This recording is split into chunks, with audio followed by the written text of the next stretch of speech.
signs of getting back to normal.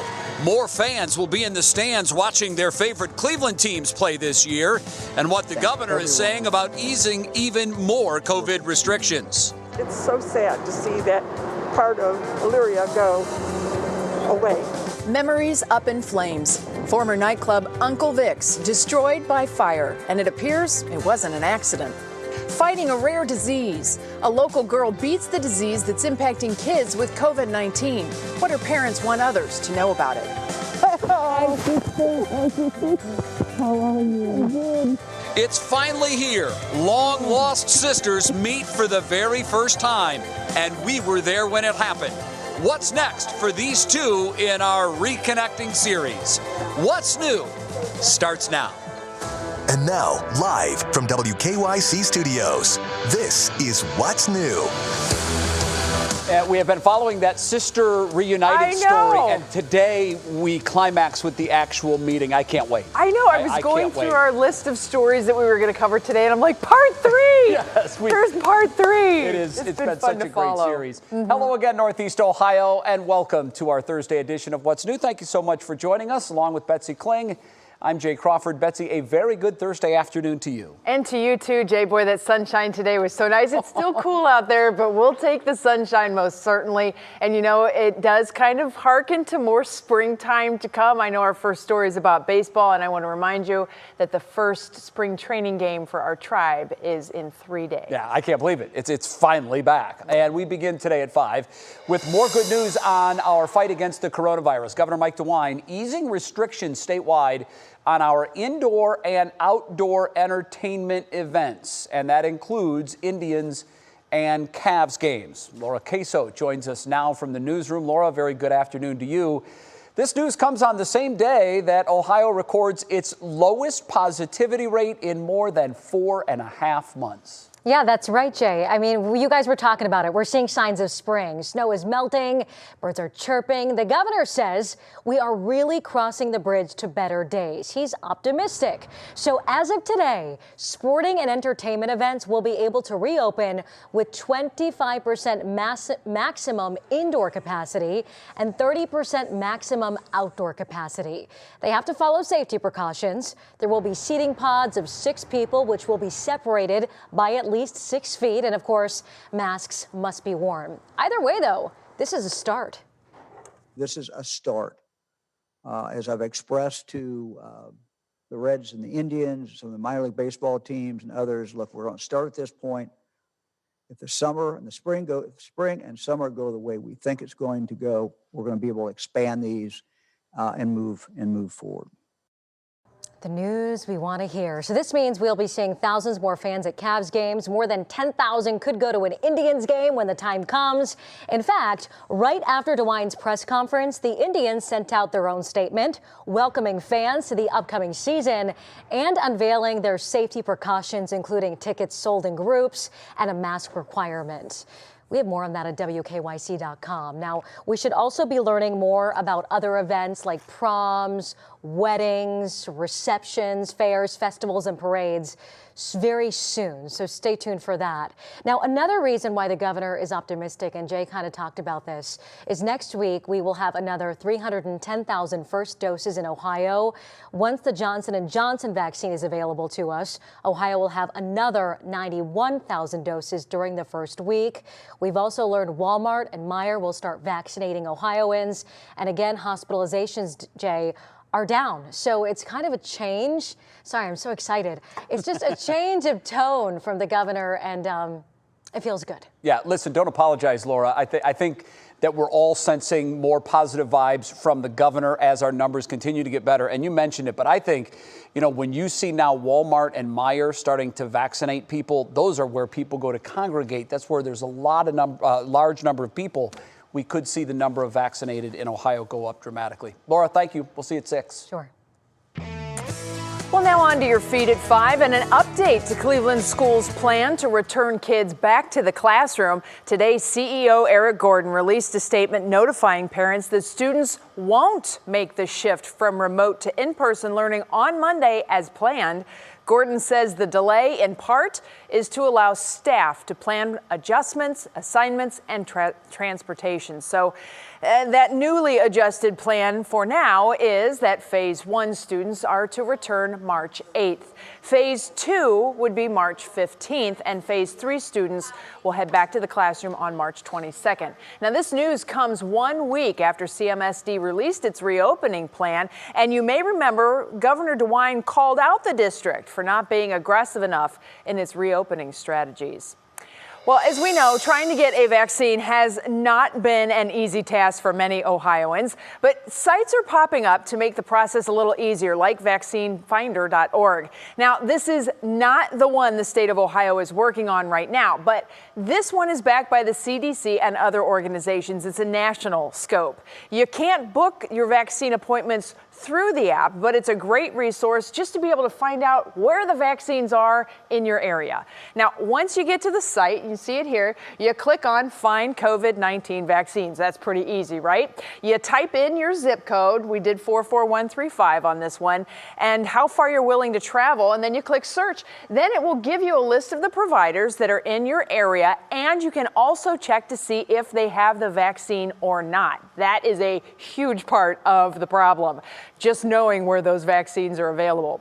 So once you click on the pharmacy, you'll want to check it out, get that contact information off of there, and then you can contact that pharmacy directly and see just how much of that vaccine they have available. We do have this link on WKYC.com. It's not the end-all be-all. It's not the one that will get you the vaccine appointment, but it's another resource for you to use and hopefully help you nail down where those appointments are available. Jay? Well, Betsy, on the same day, the governor is easing some restrictions for sporting events and entertainment venues. Sadly, the Geauga County Maple Festival has announced they are canceling their event for the second straight year. The organization says they tried to make it happen, but with all the restrictions and protocols, it would just be too expensive. So in place of the festival, organizers this year will sell maple stirs from noon to 4. This will happen every Sunday in the month of March and April, with the exception of Easter Sunday. They'll be sold from the outside window of the Heritage House for $2 a piece. Now, the Tappin' Sunday event, which is always a big deal, will be live streamed on Facebook at 1 o'clock on March 7th. That's not the same. That's where you stock up, right? That's it's your time to get that maple syrup, get the gifts together. They make great Easter gifts for family and friends and whatnot. Yeah. So hopefully you'll still have all those resources available. All the mom and pop shops in Geauga County have them, and you can pick them up there too. But it's one of those little things like, all right, maybe next year. Yeah, it's such a fun event, and it's really a shame for the folks of Chardon and Geauga County that enjoy that. My wife is from Chardon. It's always a big deal in the family. But for the second straight year, it will not happen. It'll be back next year. Okay, for many Northeast Ohioans of a certain age, a sad day today, as a big piece of the past is now gone. 2 teens have been arrested after a fire destroyed a historic building in Elyria. It happened overnight, and now crews are in the process of completely tearing down the building. Will Ewick is live on scene with more of what we know. Good afternoon to you, Will. Yeah, Jay, the building known as Uncle Vic's, it has a very long history here in Elyria. A gentleman up next to me said he used to DJ here for a while, and it really personified Elyria in the 70s and 80s. And you take a look at what's left here behind me, and all this happens as police now have arrested 2 teenagers. They believe this is possible arson. For hours, crews worked to get the fire under control. Investigators haven't released details into exactly what happened, but 2 17-year-old boys have been arrested, both facing breaking and entering charges, and one charged with aggravated arson and failure to report a crime. No one was injured in the fire, but safety concerns remain an issue. Drone video shows just how close the building sits next to an active railroad. Safety officials are worried that pieces of the structure could potentially fall on the railroad. That's why crews are in the process of tearing down the building. When he starts demolishing again, he'll work for an hour and then shut down for 15 minutes to allow trains to run so that Norfolk and Southern can get their trains running between Chicago and Pittsburgh. The building, once home to Uncle Vic's nightclub, has been vacant. But despite being physically empty, it's filled with memories spanning decades. Marlene Walker says she used to be a bar manager inside and calls it a loss for the community. It's sad to see this building not be a viable part of the downtown area. As many have been driving slow to take a look, others walking up on the sidewalk to get a last look. Meanwhile, both teens arrested in the case have been taken to the Lorain County Detention Home, where they are now awaiting a hearing in juvenile court. And I got to tell you, Jay, just a lot of stories I'm hearing out here about what this building meant to the city of Elyria, in particular back in the 70s and 80s. Yeah, for the better part of a decade, I happen to know people that frequented Uncle Vic's, and not that I did, because I'm a little too young for that. But I do know people that frequented the famed Uncle Vic's, and there are tears in a lot of eyes of Northeast Ohioans. A lot of memories there. Will, thank you. We appreciate it. Well, coming up for us, a pop star is pleading for help. What led to Lady Gaga's 2 pups being stolen? That is a bizarre story. Yeah, it is. Then, Search Angels to the Rescue. The final chapter of our Reconnecting series ends with the 2 sisters meeting for the very first time. You're going to want to stick around for that. And Matt Standridge, I have to tell you, and maybe I should know better, but I'm kind of getting used to all this sunshine. Hey, we've had double the amount of cloudy days than partly cloudy days so far for the month of February. We're adding another partly cloudy day out there. There's some beautiful sunshine, but a lot of us like the warmth that we had yesterday a little bit more than the cooler temperatures today. We'll let you know when that next warm front comes on in. That's next.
Welcome back to What's New.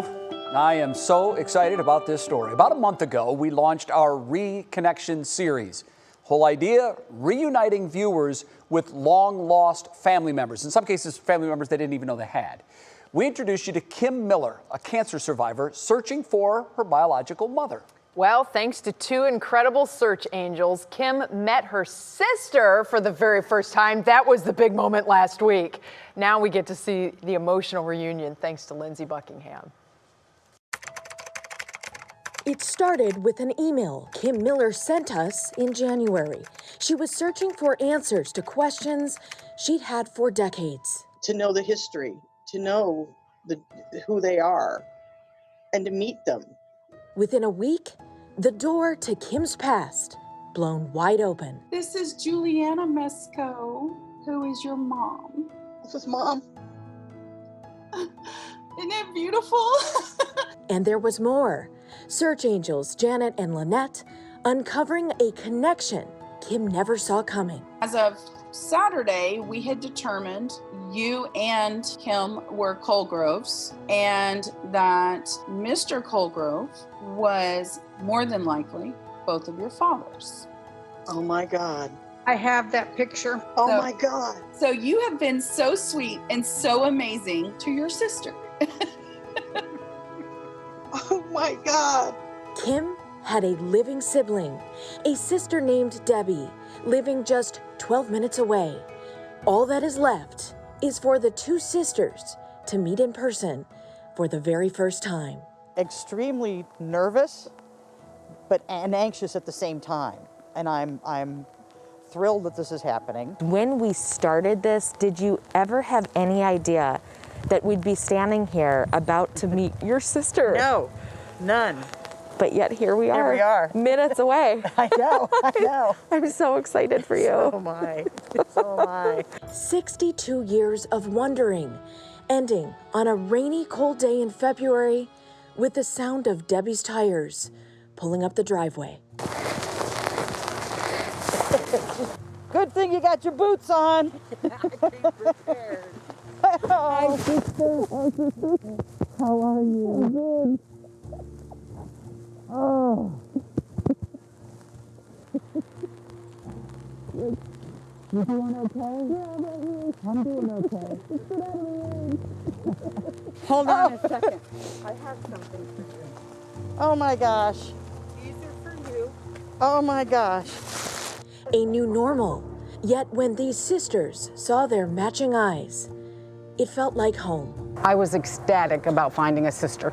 I've always been 4 weeks short of being 65. I was an only child.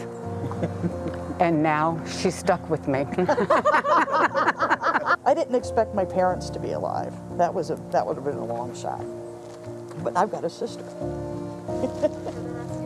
For the rest of our lives. Emotions of all that was missing, and now all that is found, summed up in a card Debbie delivered to her treasured sister.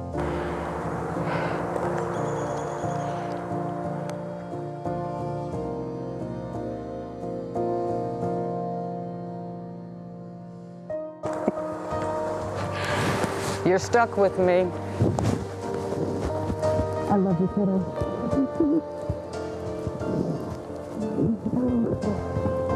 If ever you need me, I'm a phone call away. Two lives forever changed by angels who brought them together. Dagnabbit, Lindsay, I'm in here like, Here we go again. I'm telling you. It gets me every time. Oh, man. You know, it's funny. I'm watching for all the little idiosyncrasies. Like, you know, they do things. Jay's like, they nod their head the same way. You know, you're looking for all these little things. They thought they were cousins. Turns out they're sisters. What was it like to see that reunion? Oh my gosh. Well, I know you can relate to this, but my mascara was pouring down my face. That was the most touching thing I have ever seen in my life. And you know what is so cool? These ladies already had the love. And you know, they haven't known each other for so many years. They have a lot of catching up to do, but they are so excited to have found one another and get to know one another and about their lives. So, Lindsay, I know the answer to this because you texted me earlier today. You know how much I love these stories. Please tell me we're not done reconnecting folks. We are not done. I am so excited to say that Janet and Lynette are on board for another one. In fact, Janet and Lynette right now, they are studying for their genealogy certificate to help law enforcement officers solve cold cases. So that's what they're doing right now, but they're on board for May again, and we're going to bring you a whole new series. I can't wait. This has just been so great. And to have it 3 parts, like you're killing us with not being able to binge watch it, but you can catch up and binge watch if you haven't seen the entire 3-part series at WKYC.com. And Betsy, before we let Lindsay go, I'm going to embarrass you for a second, Lindsay. This is one of those stories that it's impossible to mess this up. But I have to tell you, I want to commend you. this story couldn't have been told more beautifully than you told it. You did a marvelous job with it, and we are so grateful that you brought us this story. Because we hope You're making me cry. Well, listen, here at What's New, Betsy and I have a theme. We want to make moments that the viewers connect with and remember. And anyone that has seen this series, they won't forget it. It was memorable, and we thank you for it. Awesome. Thank you so much. You bet. Thank you so much, guys. Bye, Lance. You rock. All right, well, not only did we have a great reunion, we've had a beautiful day today. I know it's been a little cooler. Temperatures are only in the 30s through the afternoon, but boy, that sunshine just cannot be beat. For sure. In fact, it's even colder right now in the studio because of all the chills that we just got. Now we really need a warm front. And guys, we're going to get another one. We had some warmer air the past couple of days. We have some more warm air headed in this weekend. This one, though, will have a few more chances of rain with it. I want to show you where that next warm front is. It's over Oklahoma and North Texas. This thing won't really arrive, though, until Saturday and Sunday, giving us a few chances for some rain showers. So it's got about 1,000 miles way to go, but we will be watching some of those clouds eventually reaching our way this weekend. Today we had a beautiful day. We had some clouds to start, but then lots of sunshine throughout the afternoon. It was a little bit cooler today, but being in the sunshine felt nice. We're mostly sitting in those mid to upper 30s, a couple low 40s out there this evening. We'll all drop into the 20s though overnight, especially with those clear skies. We'll be able to cool off pretty quickly, and there could even be a couple places with some patchy fog tomorrow morning. But tomorrow afternoon, mid 40s, 47 will be the high with some southeast winds starting to come on in. But I think your Friday looks pretty nice. It's going to be a great day tomorrow. This weekend, though, we'll get warm with that next warm front, but we'll also get a few rain showers. Overall, though, I think our rainfall totals for both Saturday and Sunday put together will be below a 1/4 of an inch. So not a lot of rain is heading, but some warm air is on the way. Here's your National Zymar hour-by-hour forecast. Tomorrow morning, waking up, headed out the door. Holly's going to help you track that sunshine that's going to be here for your Friday, and also the warmer temperatures on the way than even what we had today. And then the rain starts to come in super late Friday night. It'll be way after sunset, closer to midnight. Some of those showers will linger into Saturday morning, maybe a quick break Saturday afternoon before another round of rain starts to come in for Sunday. But on the flip side, we do warm up quite a bit, back to the 50s for both Saturday and Sunday. We just have to dodge some more of those rain showers, and that's short-lived too. Another front's on the way. Betsy, Jay, we've got so many fronts on the way. This is the time of year where we keep swinging back and forth, but at least we're swinging towards the upside this weekend, Betsy. Definitely love to see that in that Union Home Mortgage Outlook. Good stuff there. Thank you so much, Matt. Well, still ahead for us, everybody. Lady Gaga wants her dogs back. No questions asked. Wait till you hear this story and what she's willing to give the dog napper in order to bring her babies home. Plus, kids aren't the only ones up to silly things these days. Wait till you see how actor Shay Mitchell's daughter reacts to her attempting this wine trick. It's worth the watch, and it's next. I love the look on her face.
Hot Break starts today on a bit of a somber note. Several outlets are reporting that Lady Gaga's dog walker was shot and injured last night in LA, and 2 of her French bulldogs were stolen.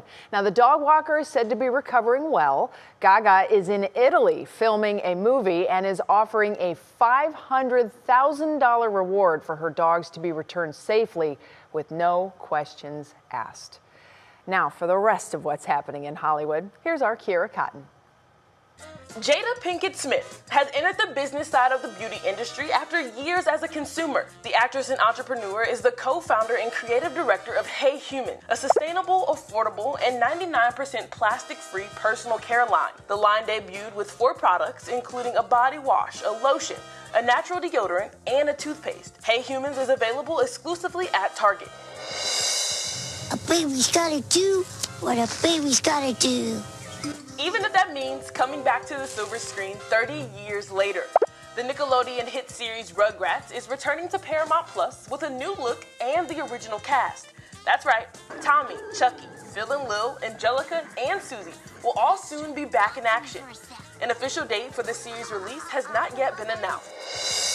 And Mandy Moore is sharing the sweet meaning behind her newborn son, August Harrison's name. The This Is Us actress took to Instagram sharing that August was the month that she and husband Taylor Goldsmith found out they were expecting. It's also Taylor's birth month. The two announced the arrival of their son Tuesday, saying, "Gus is here.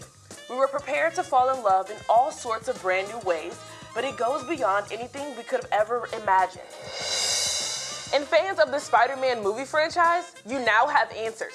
Spider-Man: No Way Home is the official title for the next film. Starring Tom Holland, Zendaya, and Jacob Batalon, the movie is set to hit theaters this Christmas. Back to you guys. All right, Kara, thank you very much. Well, as you know, being cooped up at home, some of us have had to come up with some fun and different ways to pass the time.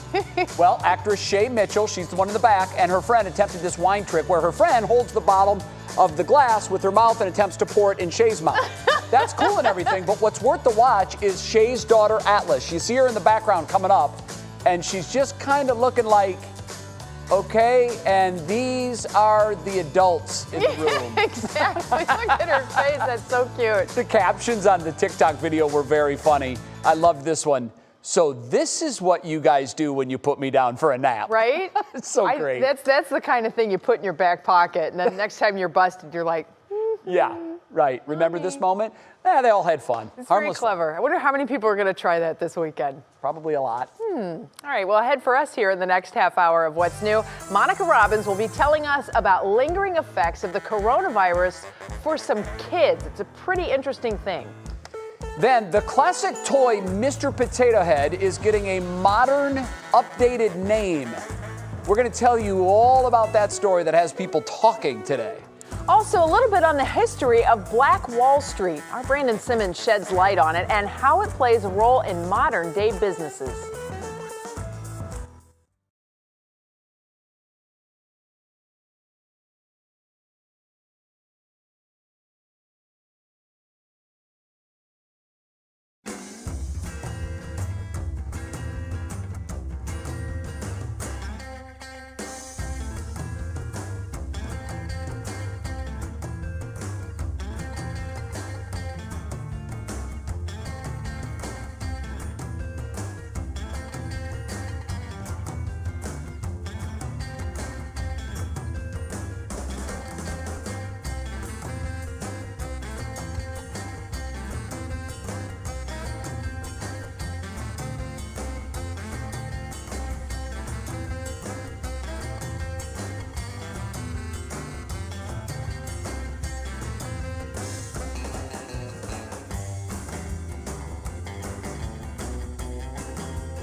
And now, live from WKYC Studios, this is What's New. Here we are coming around the bend at 5:30 already on this hour of What's New. Thanks so much for joining us. I'm Betsy Kling alongside Jay Crawford here in the main studio of Channel 3. And Jay, I got to tell you, today is National Chili Day. Oh, I didn't know that. Good.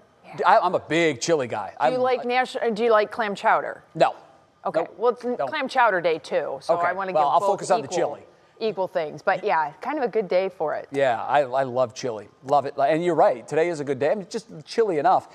Take a look. We've been doing this now for, about a week or so. We're counting down to spring. Betsy mentioned 3 days from the Indians playing their first spring training game. We are now just 22 days from the official start of spring. And I know we have a graphic somewhere. I don't think they have it. I can feel it. Oh. I know we have it. There it is. You stall long enough, they'll find it. You're right. I'm still trying to come up with stories of why I'm hanging in the background. Looking Today, at me. I think it's basically because I didn't like my shoes. You're So I hiding just your shoes. Cut them off. Well, I'm very excited about the 22 days to spring as we continue to count down to that first glorious day of spring. We are so ready for that, certainly. Well, let's begin this half hour, not only with that countdown, but with 3 things that you need to know. We have some good news for Ohioans. This afternoon, Governor DeWine announced he's relaxing restrictions on entertainment facilities. Outdoor venues can fill up to 30% of their maximum capacity. Indoor venues can fill 25% of their maximum capacity. So this means we can once again watch our Tribe play at Progressive Field April 5th. Home opener. Cannot wait for that. Cannot wait. Betsy, our coronavirus numbers show an increase in our daily case count, but we are still below our rolling 21-day average. Here's the big news, our positivity rate. That's pretty much the measure of how it is spreading through a given set of population. Right now, our positivity rate down almost 3 full percentage points from yesterday to 3.2%. That is the first time since the first week of October that our daily rate has been that low. That is 4.5 months. Our hospitalizations down now for a 19th straight day. And we have now put at least one vaccination shot in 13.2% of all Ohioans. Well, speaking of the vaccine, today President Biden announced the nation is halfway to his goal of 100 million COVID vaccination shots in his first 100 days as president. The White House says overall vaccine distribution has increased 70% since Inauguration Day. And tomorrow, the House is expected to pass President Biden's nearly $2 trillion COVID relief bill. That expected to come along party line. And now to our top talker. A few months into the pandemic, doctors started noticing some kids developing something they've called multi-system inflammatory syndrome. Again, in kids. In kids, and all along the kids weren't really the focus of a lot of the studies. The kids were supposed to come through it just fine. Well, interestingly enough, it's a complication that is new, and sometimes it's not recognized in time. Senior health correspondent Monica Robbins reports on a little girl who has recovered and what her mom and doctor want you to know.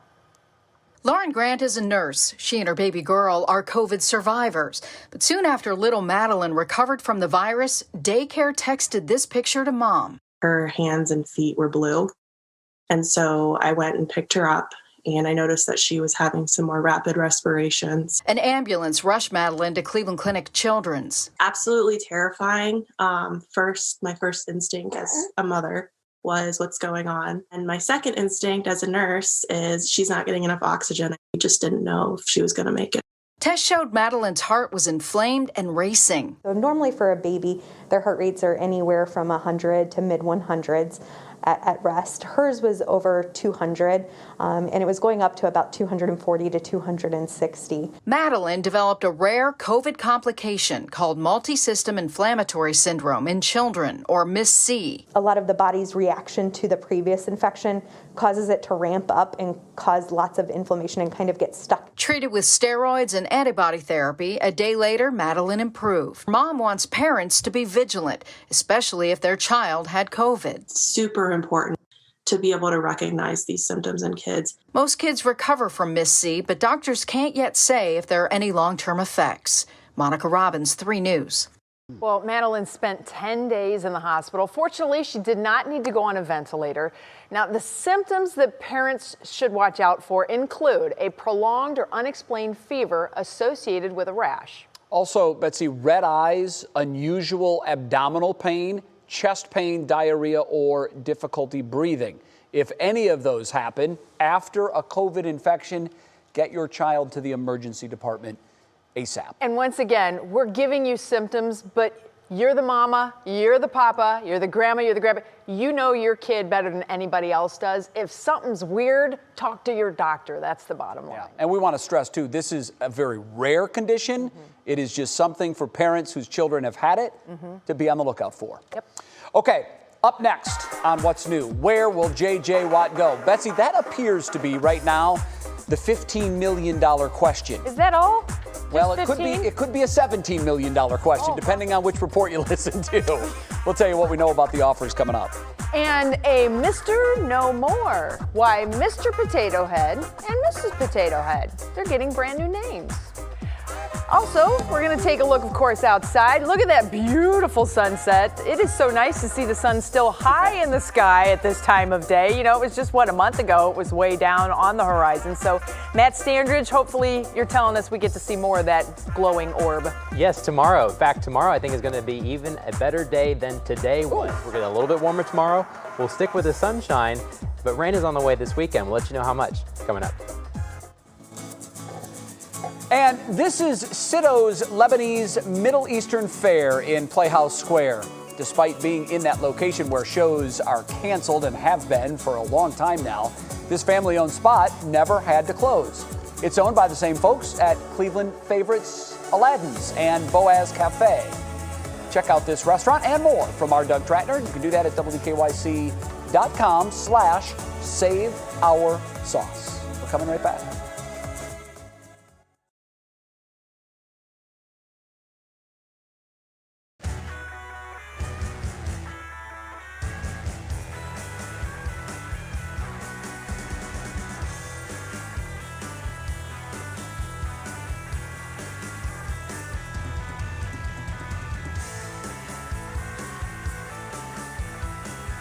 Hey, David. Yeah, I do. Yeah. There's a new bill being proposed in Ohio to deal with so-called Karens. Cool. Yep.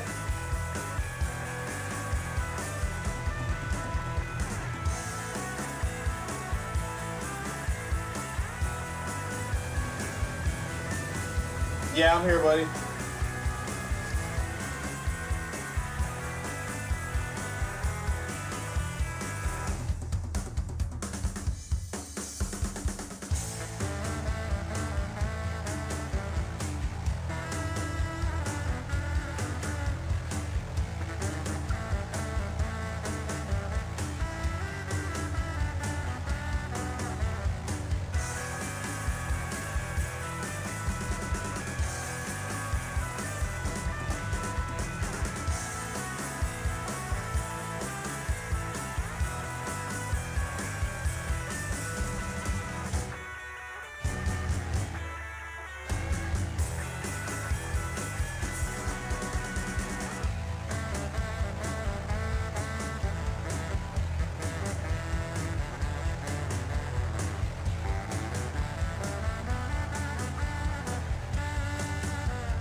All right, we did get to see the sun today, but as expected, temperatures were held in the 30s most of the afternoon. It's a far cry from yesterday. You know, Matt Standards yesterday, 60 degrees at tropical Dover, New Philadelphia. Yet again, they were the warm spot today. I saw they were sitting at 40 in the last half hour.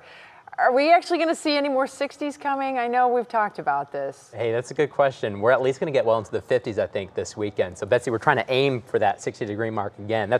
Hey, we'll do our best this weekend. But this weekend, we'll get a few more showers with it as well. There's a warm front on the way. We want as many warm fronts as we can get this time of year, right? Well, this one's going to be coming in for your Saturday and Sunday, warming us back up, and it will bring some showers. But also today, we had some beautiful sunshine. We started cloudy. And just overall, for the month of February, we've had double the amount of cloudy days that we've had partly cloudy days. So we're trying to get more clear days. We actually haven't officially registered a completely clear day overall for this month. You have to have at least just 30% or less of any kind of clouds when you have it in your day. But let's show you that next warm front that is on the way. So far, the center of low pressure that's going to give us some rain this coming weekend is centered in southeastern Colorado. It has some rain with it. You see it in Texas and Oklahoma. Some of that rain is going to be making its way towards our neck of the woods by this weekend, but it has a ways to go. In fact, tomorrow, I think we're going to squeeze by with another mostly sunny day, even warmer than today, getting into some 40s. So clear skies out there, mainly right now.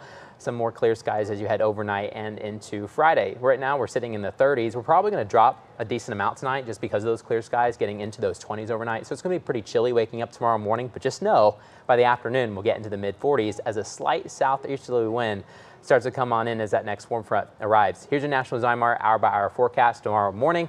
Holly's going to help you get out the door. It might be cold. There might even be a little patchy fog away from the lake. But later in the afternoon, we will warm up into those mid-40s thanks to that southeasterly wind, and then the next system comes in. You see the time stamp there, 11 o'clock at night on Friday. So I think most of your Friday's clear and dry. It's Friday late night when that rain will start to arrive. We'll start to have more showers, I think, going into Saturday morning, and then some on and off showers throughout the weekend. There will probably be some breaks of sunshine, though, here and there. It's not going to rain all weekend.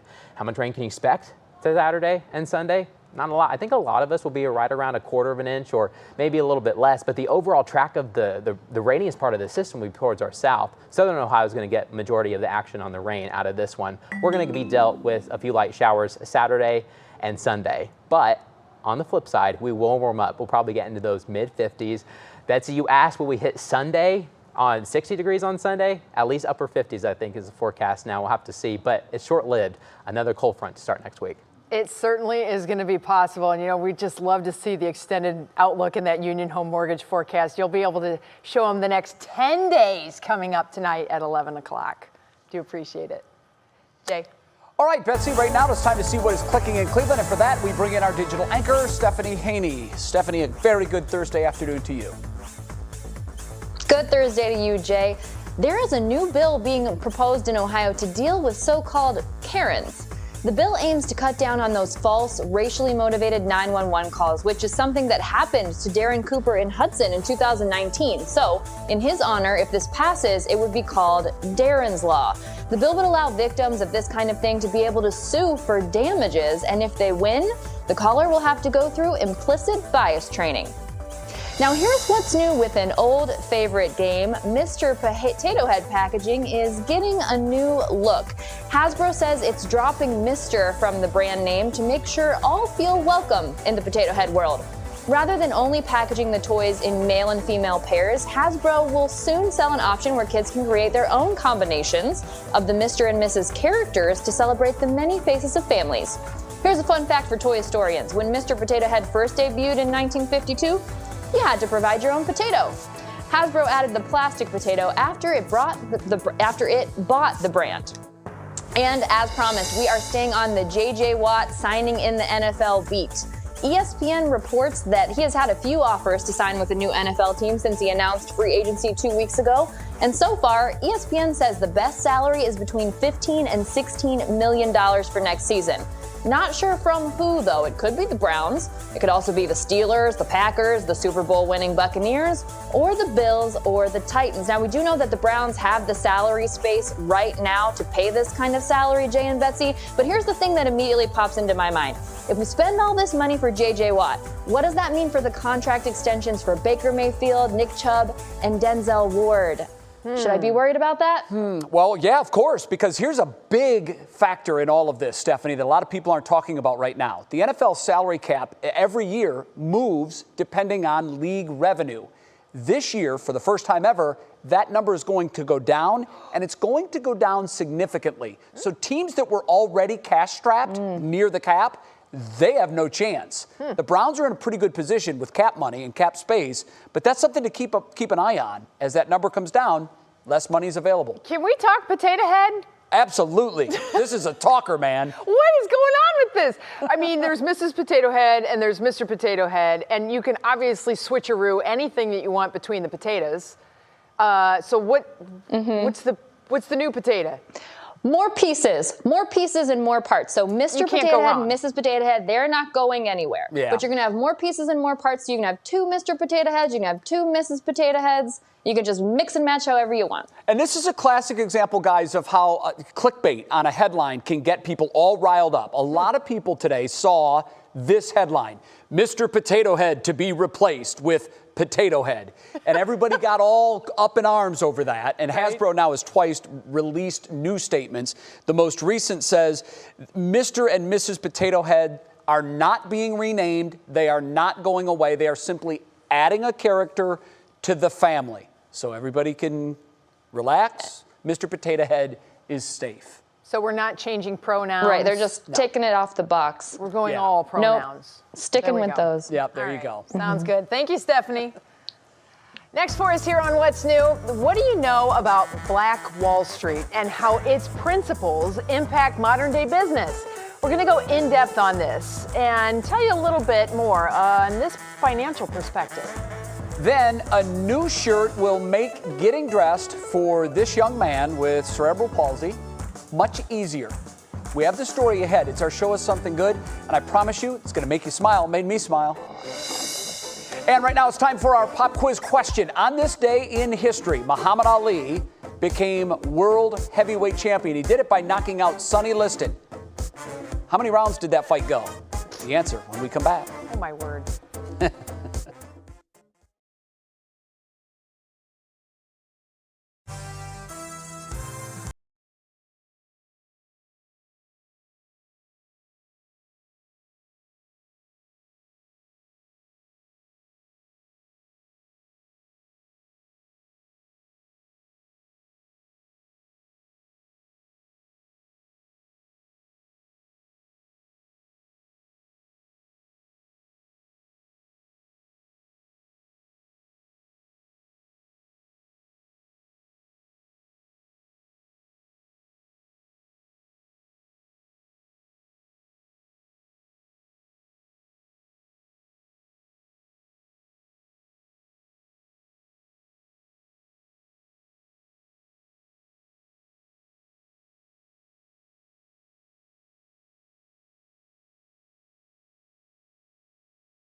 All right, before the break, we asked you how many rounds did the match between, it was actually Cassius Clay then, it was before he changed his name, and Sonny Liston go. Betsy, any guesses? I'm going to say 7. You would be right, yeah. Clay battered Liston in the 6th, and they came out to start the 7th round, and Liston said, I want no more of this, and so it officially ended in the 7th round. Sports Illustrated named that the 4th most memorable moment in sports history. He was a 7-1 underdog, Clay was, and went out and won the fight easily. And so the greatest of all time was born. Whooped him. Yep, he did. Goodness. Good trivia little tidbit there for you. Well, the issue of inequality is embedded into our nation's history, and many problems stemming from past events still exist today. But there are many who learn from history and use the knowledge that they've gained to spring forward.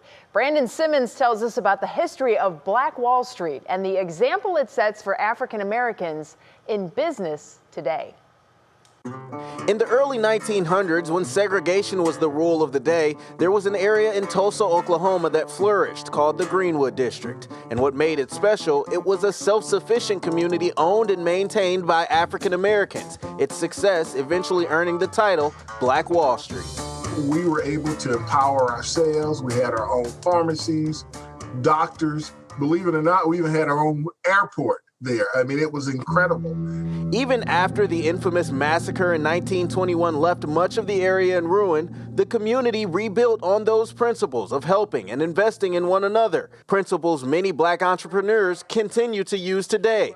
Claude Booker owns Booker's Soul Food Starters and makes it a point to work with other Black businesses when possible. So there was no way I wasn't going to not be represented by an African-American brokerage company. I wanted a black economic coaching team, philanthropic. The principles taught on Black Wall Street carried over into other cities, including Cleveland. The Glenville neighborhood once home to many up-and-coming Black business ventures. Those are the businesses that are located in our communities who support our communities and serve our needs.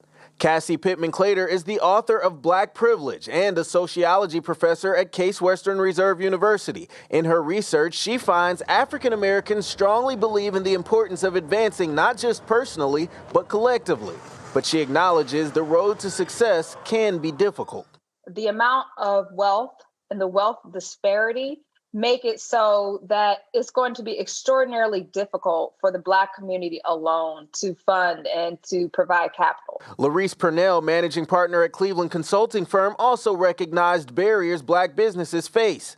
As I was teaching financial literacy, I was getting a lot of entrepreneurs coming to me, and I noticed that they were having the same issues. The idea of breaking those barriers is the inspiration for Purnell's annual Real Black Friday event that provides education, a chance to network, and most importantly, exposure to Black businesses here in Cleveland, something that doesn't exist in the form of a neighborhood. When you think about the African American community, where would you say would be our place in this community that you go to and you know it's a place that people look like you, professionals from all backgrounds are there and have businesses? It really is non-existent. But there are pockets that do exist. Glen Village houses 7 Black-owned businesses in the Glenville neighborhood with apartments above. A small community working together to encourage and uplift one another. One could say it's a modern-day iteration of what Black Wall Street was all about. Study this history. If you don't know about Black Wall Street, you got to learn about it because it's going to give you pride. Very fascinating stuff in this story. Black Wall Street is an often untold story that is getting more and more recognition lately. LeBron James' Spring Hill production company and CNN Films are actually working right now on a documentary on this very topic. It's called Dreamland, The Rise and Fall of Black Wall Street, and it should be complete in the coming months, Betsy. You know what it makes me think of is the African proverb, it takes a village. I know that's for raising a child, but it's all about the community and the community participating in it. And you can look at these little, incubators as little children and raise them up together. I think it's a great bit of insight, Brandon. I love this story. Thank you so much. And coming up tonight on Turning Point at 7 o'clock here on Channel 3, we're going to take a deeper dive into more Black history topics and its effect on our modern day lives. Next on What's New, a think outside the box solution to a task many of us take for granted. buttoning a shirt. The story behind this viral video. It's a good one, and we'll tell it next. Then coming up at 6 on What Matters Most, our Keep the Lights On campaign continues. Meet a disabled woman with fixed income who's struggling to keep her lights on during the pandemic. And in today's Black History Moment, we're highlighting the first Black-owned newspaper here in Cleveland. Romney Smith has that story. According to the Library of Congress, the Cleveland Gazette was a Black-owned weekly newspaper that started in 1883 and ended in the 1940s. Originally called The Gazette, it exclusively reported on the developments, challenges, and issues facing Black people in Cleveland. The content often focused on social justice issues like repealing Ohio's black laws and making education equal for all. At one point, it was the longest-running Black weekly newspaper in the entire country, earning it the nickname Old Reliable.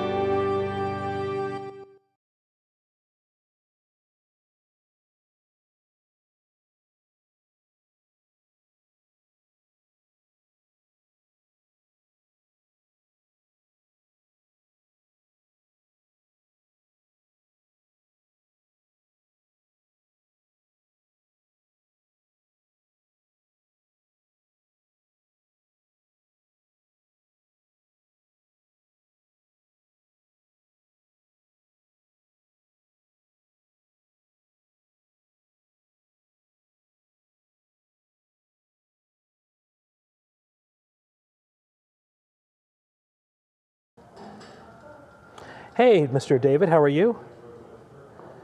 Good. I was telling, I'll tell you later, but I was telling Christina and I were talking about famous guitarists. And you know whose name came up, right? Gary Clark Jr. And I said, you know what?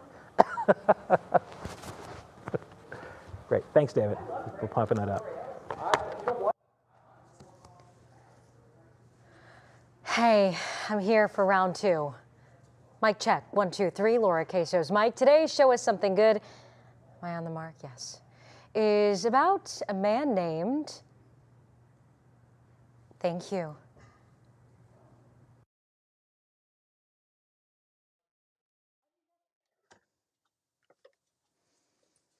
Yeah, hello 1 2 3 4. Hello 1 2 1 2 1 2. Give me 2 seconds. I will be in place. Howdy. Howdy.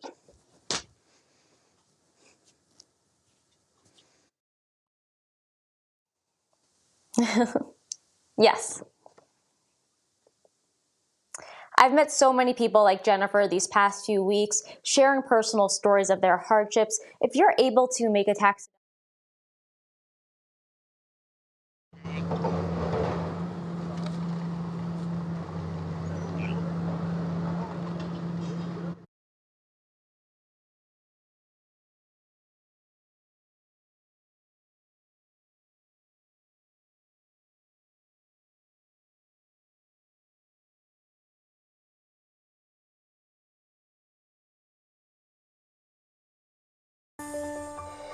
All right, we wrap it up today with our Show Us Something Good story. It's about a man named Lincoln. He has cerebral palsy, so it's tough to use his motor skills, but one clothing company came up with a great solution to help him put on a dress shirt. They did it, Betsy, by replacing the buttons with magnets. As you can see, his smile is priceless. Just goes to show, even someone with a disability can still accomplish anything they put their mind to. That's going to help a lot of people. It is. A whole lot of people. Well, necessity, the mother of invention. Thanks for watching What's New.